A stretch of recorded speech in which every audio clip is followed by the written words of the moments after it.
बिस्मिल्लाहिर्रहमानिर्रहीम, अस्सलाम वालेकुम। कॉलम शामिल फारूकी के, आइए आज उनका एक कॉलम सुनते हैं। पढ़ी नमाज जनाजा हमारी गैरों ने। ये कॉलम 8 जून 1998 को शाये हुआ था। लिखते हैं, अभी कुछ ही दिन पहले कराची के एक मारूफ शायर उबैदुल्ला अलीम का इंतकाल हो गया। क़ारीन में से जो लोग ये बात नहीं जानते उनकी इत्तला के लिए अर्ज ये है कि उबैदुल्ला अलीम न सिर्फ ये कि खुद कादियानी थे बल्कि वो इस गिरोह के बहुत बड़े मुबल्लिग थे।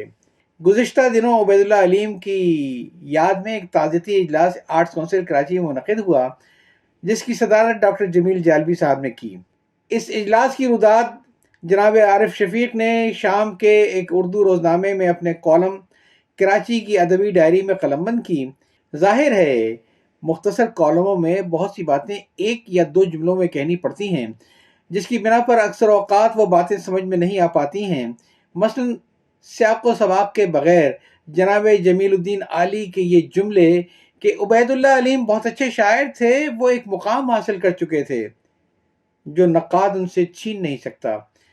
ये बताने के लिए नाकाफ़ी है कि आखिर बेचारे नक्काद को उबैदुल्ला अलीम से क्या कदूरत है कि वो उनका मुकाम छीनने के दर पे होगा।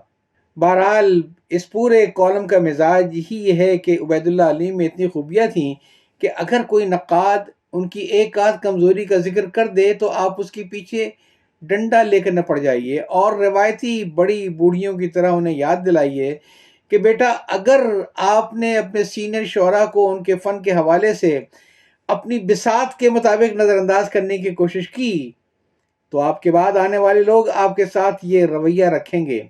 इसका भी ख्याल रहे कि गोया अब किसी शायर के कलाम या उसकी शख्सियत पर तनकीद करने से पहले नक्काद को वो इबरत अंगेज़ मंजर याद रखना चाहिए जो उसके मरने के बाद खुद उसकी लाश के साथ मारूफ किस्म के गिद्ध और गीदड़ करेंगे।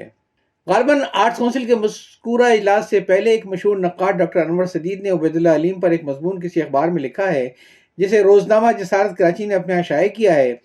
ये मज़मून आरिफ शफीक साहब के लिए इस हद तक तकलीफ़ का बायस बना कि उन्होंने जसारत के इम्तियाज़ सागिर और अजमल सराज साहिबान से भी शिकायत की, लेकिन अफसोस कि इन दोनों ने किसी मुनाफ़क़त से काम नहीं लिया बल्कि ये कह दिया कि वो मज़मून सही था। अब इन दोनों हजरात को ना अपनी लाशें याद आई ना अनवर सदीद की लाश याद आई। ठीक है, कल जब इन लाशों का मसला होगा तब मालूम होगा इन लाश वालों को। अजीब बात है कि अगर जमीलुद्दीन आली साहब, जमील जालवी साहब और डॉक्टर असलम फ़ारूकी साहब उबैदुल्ला अलीम की तारीफ़ करें तो बजा, लेकिन अगर डॉक्टर अनवर सदीद उनके बारे में कोई एक आध जुमला तनकीदी कह दें तो दुनियाए अदब उथल पुथल हो जाए। गालिबन आरिफ शफीक साहब ये चाहते होंगे कि जसारत के मुतल्लिका सफ़े के निगरान इम्तियाज़ सागिर और अजमल सराज कम से कम टेलीफोन पर आरिफ शफीक से माज़रत खाना अंदाज इख्तियार करते और अला बला गर्दन मुल्ला यानी सारी जिम्मेदारी अनवर सदीद पर रख देते, ताकि आरिफ शफीक को ये कहने का मौका मिल जाता कि दूसरों का तो क्या जिक्र, खुद उन दोनों हजरात के लिए अनवर सदीद का कॉलम बायस से अजियत था। यानी उन दोनों को वही लल्लू पचू वाला रवैया अख्तियार करना चाहिए था जो जमील जालवी ने इख्तियार किया, ताकि आने वाले दिनों में खुद उनकी लाशें गिद्धों और गीदड़ों से मजबूत रहती। जिस तरह जमील जालवी साहब ने अपने होने वाली लाश का बीमा कराया है। तफसील इस अजमाल की यह है कि बकौल आरिफ शफीक इजलास के सदर डॉक्टर जमील जालवी जो पेशावर जाने वाले थे, लेकिन इस इजलास की वजह से उन्होंने अपना प्रोग्राम मुलतवी किया। उनका कहना था कि अलीम के इंतकाल के वक्त मैं इस्लामाबाद में था और अब जब इस इजलास की मुझे इत्तला हुई तो मैंने सोचा कि मैं अलीम के जनाजे में शिरकत नहीं कर सका तो कम अज़ कम इस इजलास में शिरकत कर सकूं। जालवी साहब का बयान कलमबंद करने के बाद आरिफ शफीक ने उस पर यूँ तबसरा किया कि ये अच्छा हुआ कि जालवी साहब ने इस बात की खुद वजाहत कर दी, वरना अलीम साहब के करीबी अहबाब ने हमसे कहा था कि जालवी साहब अलीम के घर के करीबी रहते हैं लेकिन वो जनाजे में शरीक नहीं हुए। अब यकीनन अलीम साहब के करीबी अहबाब की गलतफहमी दूर हो गई होगी। अब ये बात तो सिर्फ मफरूज़े की है कि अगर जमील जालवी और उबैदुल्ला अलीम के इंतकाल के मौके पर कराची होते तो क्या करते? क्या वो जनाजे में शिरकत करते? अगर वो करते तो क्या वो उनकी नाम नेहाद नमाज जनाजा भी पढ़ते, अगर वो पढ़ी गई तो? کہ وہی جنازے کے رکن رکین ہوتی یا صرف جلوس سے جنازہ میں چہل قدمی کرتے اور کسی نام نہاد نماز جنازہ میں شریک ہوتے، کیا وہ اپنے مذہبی حکم کے علاوہ اپنے ریاستی آئین اور قانون کی خلاف ورزی نہ کرتے؟ کیا جالبی صاحب سے اس خلاف ورزی کی توقع کی جا سکتی ہے؟ یوں تو مسلم امت کے نزدیک قادیانی اپنی ابتدائی سے غیر مسلم تھے، لیکن اگر کوئی غلط فہمی تھی تو وہ بھی ہفتوں کی بحث و تمیز کے بعد ذوالفقار علی بھٹو مرحوم کے زمانے میں قومی اسمبلی نے قانون کی شکل میں ہمیشہ کے لیے دور کر دی اور بلا کسی استثناء کے اعلان کر دیا کہ قادیانیوں کا ہر گروہ غیر مسلم ہے، وہ مسلمانوں کے مخصوص اراکین دین نہیں اپنا سکتے، چنانچہ وہ اپنی عبادت گاہ میں اپنی عبادت ادا کر سکتے ہیں لیکن مسلمانوں کے لیے مخصوص مسجد اذان اور نماز کی نقل نہیں کر سکتے۔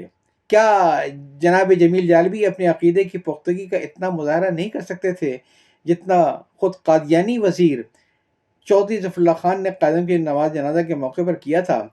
یعنی وہ نہ صرف یہ کہ صرف قبر سے چند گز کے فاصلے پر بیٹھ کر نماز جنازہ میں شریک نہیں ہوا، بلکہ اس عدم شرکت کے بارے میں اخباری نمائندوں نے سوال کیا تو اس نے برجستہ کہا، آپ مجھے ایک مسلم حکومت کا غیر مسلم وزیر یا ایک غیر مسلم حکومت کا مسلم وزیر سمجھ لیجیے، لیکن میں اپنے عقیدے کی بنیاد پر اس نماز جنازہ میں شریک نہیں ہو سکتا تھا۔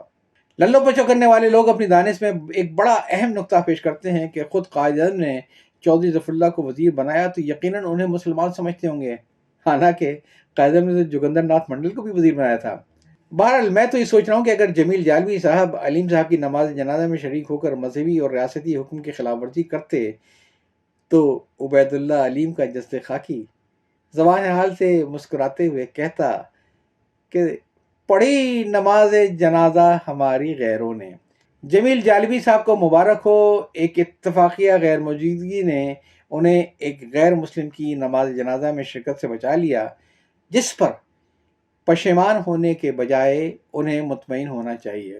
کالم آپ نے سنا، پڑھی نماز جنازہ ہماری غیروں نے، تحریر کیا تھا شاہ ملک فاروقی صاحب نے، اور یہ شائع ہوا تھا 8 جون 1998 کو۔ اجازت چاہتا ہوں، اللہ حافظ۔